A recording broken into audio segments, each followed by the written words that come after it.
Wala ka na bang gagawin ngayong hapon? Opo. Brother, bakit po? Kaya ako tinatanong kaya Christian kasi ngayon ay pupunta tayo ng bayan. Naalala mo ba yung nakaraang linggo? May kumausap sa iyo na sponsor na nasa ibang bansa. Opo. Ano sinabi sa iyo? Kung ano daw po gusto ko. Kung ano yung gusto mo. Naalala mo nga. Ngayon tinanong ka anong gusto mo? Kutsyon po. Ha? Kutsyon po. Kutsyon. Di mapapasarap ang tulog mo niyan.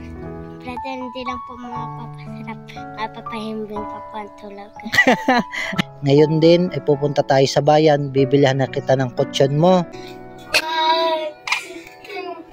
Brother, pasabi na lang po sa sponsor. Maraming salamat. Bibili kami ng kutsyon. Kasi gusto niya daw mahimbing ang tulog niya. Masaya ka ba?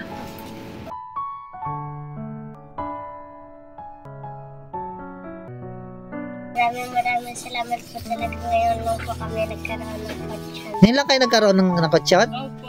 Di nga. Ngayon lang kayo nagkaroon? Namin po, hindi po namin na kasi wala po kami pambili. Noong una po, nagpapasalamat tayo sa Panginoon dahil po ngayon lang po kami nakatanggap ng kutsyon. Nagpapasalamat rin pa sa sponsor. Masaya pa ako sa ibinigay niyo.